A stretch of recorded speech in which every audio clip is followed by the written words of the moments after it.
Salut à tous, c'est Malo pour Greensoft44. Aujourd'hui, je vais vous faire une petite vidéo explicative de ce qu'est l'airsoft et un peu des codes à respecter dans le domaine de l'airsoft. Donc, première chose qui m'énerve beaucoup, c'est sur les commentaires de certaines vidéos YouTube. Donc, on voit des commentaires plutôt, excusez-moi. On voit des commentaires qui parlent d'armes. Non, en airsoft, ce n'est pas des armes, ce sont des répliques. Donc, par exemple, là, mon shotgun, c'est pas une arme, c'est une réplique. Ça tire des billes, et ça ne tire pas des balles. Ça ne tue pas, c'est souvent plus léger que les véritables armes. Donc voilà, on parle pas, surtout pas d'armes. Ça ne se fait pas. Ensuite, donc un peu code numéro 2, on faudrait peut-être arrêter de comparer l'airsoft à Call of. Parce que bon, ça fait un peu kikou, un peu gros geek. Même si l'airsoft est souvent considéré comme un sport de geek, voilà. J'estime qu'il c'est un peu lourd à la fin. Ensuite, je vais vous expliquer un peu les différentes catégories de répliques. Oh putain, ok. Bon, les différentes catégories de répliques. J'allais dire arme de poing, mais non, plutôt réplique de poing, réplique longue. Voilà. Comme dans les répliques d'armes de poing, on peut trouver environ, ça dépend, certaines personnes vous diront qu'il y a 4 catégories, d'autres vous diront 7 catégories. C'est parce qu'en fait on peut souvent diviser certaines catégories en deux.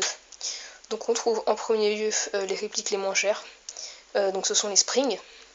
Donc une réplique spring, c'est une réplique à ressort, donc qui se recharge manuellement et qui tire en coup par coup.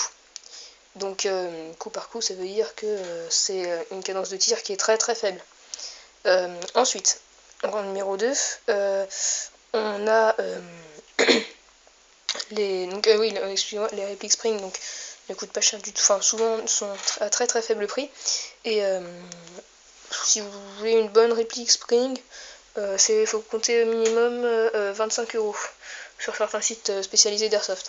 Après, ça peut varier quoi. Donc, comme dans tout, on peut avoir une réplique à 3 €, donc une réplique de fête foraine, comme on peut avoir une réplique à 90 €, donc full metal qui pèse presque 900 grammes. Par exemple, je prends l'exemple du Desert Eagle, mais qui est, ça reste un spring quoi. Donc c'est plutôt pour les collectionneurs. Ensuite, on a la catégorie des revolvers. Donc ça, je m'y connais pas beaucoup. Il y a je dirais environ 4 modèles ou marques à retenir.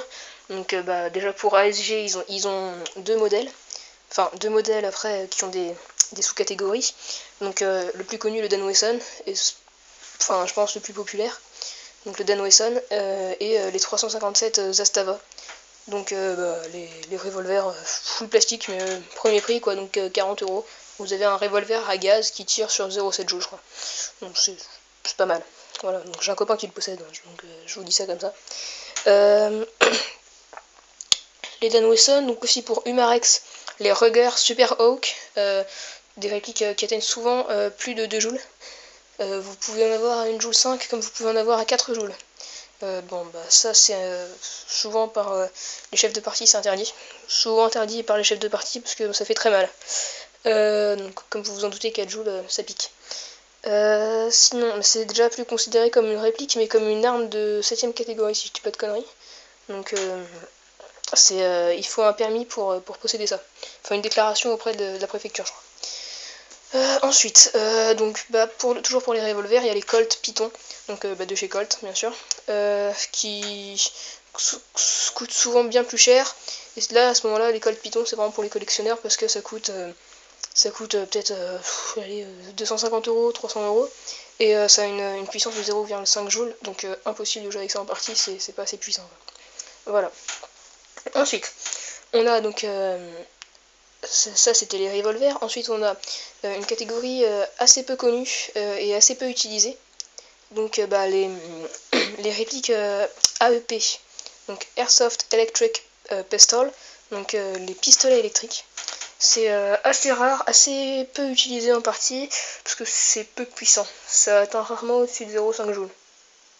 Ça peut être utile comme comme PA, mais c'est vraiment pour les personnes qui se servent plus de leur réplique longue que de leur PA. Par exemple, pour du TQB, vaut mieux prendre une PA, un PA plutôt, pardon, à CO2, quoi. Ça tapera plus fort, et puis ça durera pas forcément plus longtemps, mais ça tapera déjà plus fort, quoi. Donc vous aurez une meilleure précision et une meilleure puissance. Alors, ensuite, donc ça c'était les AEP. Donc pour un AEP, il y a souvent les Glock qui sont utilisés parce qu'ils tirent en semi et en full automatique. Donc les Glock 18C par exemple, comme sur les véritables modèles Glock, donc qui tirent en full auto. Ensuite, donc ouais, pour un bon AEP, faut compter environ entre 60 et 110 euros. 110, ouais, non, plutôt 100 euros. Ouais, donc entre 60 et 100 euros, vous pouvez avoir un bon AEP. Ensuite, donc ça c'était donc les 3 catégories qui ne peuvent pas se classifier. Ensuite, par contre, là on commence on va avoir différentes branches plutôt. Donc, les répliques de points à CO2.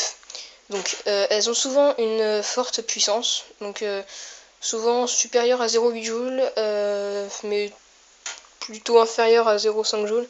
On peut en avoir certaines qui font 2 joules. Bon, après, c'est 2 joules annoncés par le constructeur, hein, c'est à vérifier. Donc 2 joules maximum, 0,8 joules minimum. Elle coûte souvent entre... allez, faut compter peut-être environ 50 euros. Je parle pour le STI Off Duty, donc full metal chromé. On peut le trouver à 58 euros, enfin ça dépend des sites. Bon, après, je sais pas si c'est ce qu'il y a de meilleur, parce que j'en possède pas. Donc, bah là, on a aussi 2 catégories. Donc, les GBB et les GNB. Donc, c'est gas blowback. Donc, blowback, qui dit blowback dit culasse mobile. Culasse mobile, donc c'est la culasse qui, à chaque tir, revient en arrière, donc pour plus de réalisme avec votre réplique. Et GNB, donc c'est gaz non blowback, et c'est donc la culasse qui ne revient pas en arrière. Donc en gros, c'est la culasse qui reste fixe, culasse fixe, quoi, voilà. Ensuite, donc ça c'était les 2 catégories pour les répliques CO2. Là, vous allez avoir les répliques de points donc à gaz, donc GBB, GNB aussi. Donc toujours les mêmes caractéristiques, sauf que le gaz, c'est déconseillé en hiver. En hiver, effectivement, le gaz perd de la puissance, et donc votre réplique perdra quasiment plus de la moitié de sa puissance. Donc vraiment déconseillé en hiver. Contrairement au CO2, c'est pas polyvalent, quoi. C'est vraiment seulement pour l'été, le gaz. Le CO2 peut très bien tenir dans les 2 cas. Quoi qu'il peut un peu se dilater, je crois, en été, mais c'est pas rien de très grave. Voilà, donc je crois que là on a à peu près fait le tour des répliques de points. Donc on va passer aux répliques longues. Je vais pas parler des snipers, ni des mitrailleuses, parce que les mitrailleuses c'est souvent AEG aussi. Les snipers, donc c'est des springs, mais c'est des répliques longues spring, quoi, en fait. Enfin souvent, parce que bon, après il existe des snipers à gaz et des snipers électriques. Électrique, je parle du Barrett M82. Et à gaz, je sais pas, j'en connais pas beaucoup. Voilà, bon, mon copain qui a un sniper, son sniper c'est un spring, c'est le Well MB03 Tombois. Donc j'essaierai de vous mettre le lien dans la vidéo.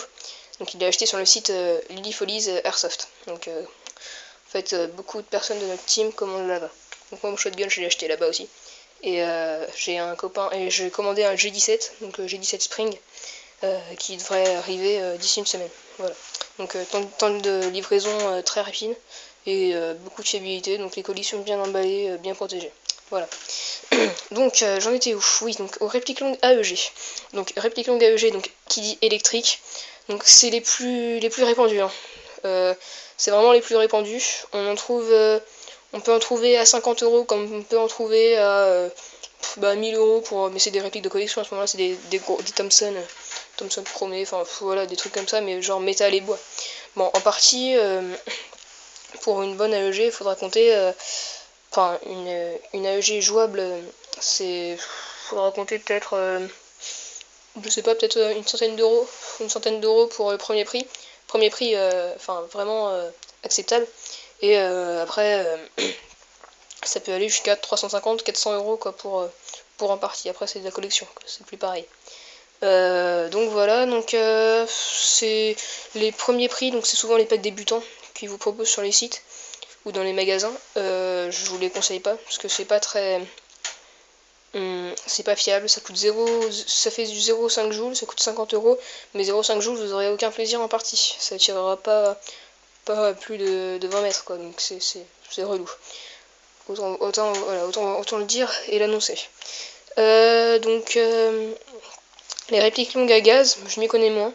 Mais c'est pas des répliques très répandues qui coûtent souvent bien plus cher que les AEG, donc minimum 350 euros, maximum ça peut atteindre 500-600 euros quoi.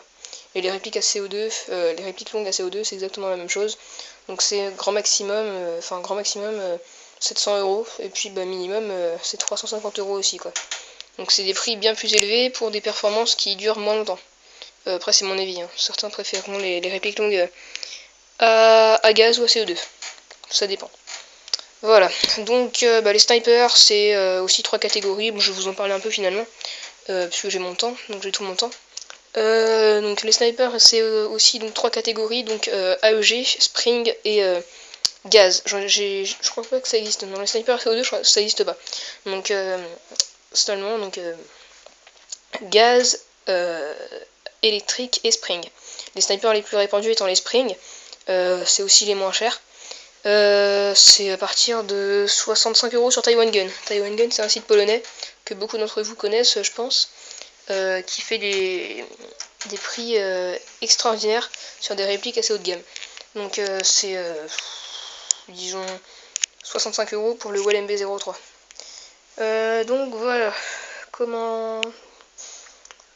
Ouais, donc électrique c'est souvent les snipers les plus cheatés, enfin ce que j'ai l'habitude de dire parce que c'est pas très loyal quoi, donc le truc il a une super visée, il a en plus une assez bonne portée, et puis ouais, souvent sur des barrettes on peut voir dans les offres donc un barrette boosté à 450-500 fps avec donc semi full auto, donc là c'est vraiment c'est limite même plus un sniper quoi, je trouve ça inutile.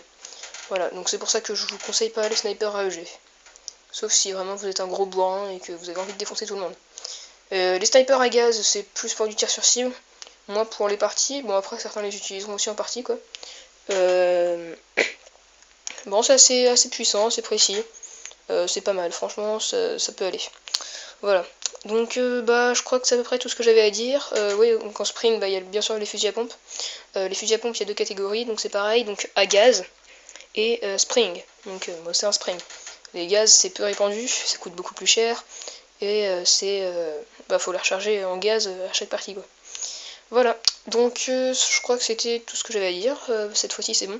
Je pense que voilà, donc rappelez-vous bien, ce ne sont pas des armes qu'on utilise en airsoft, mais ce sont bien des répliques. Voilà, donc si vous commentez une vidéo YouTube, ou même si vous commentez ma vidéo, parlez bien de répliques et pas d'armes. Voilà. Bon je vous remercie d'avoir regardé cette vidéo, et puis c'était Malo pour Grainsoft 44. A bientôt pour une prochaine vidéo.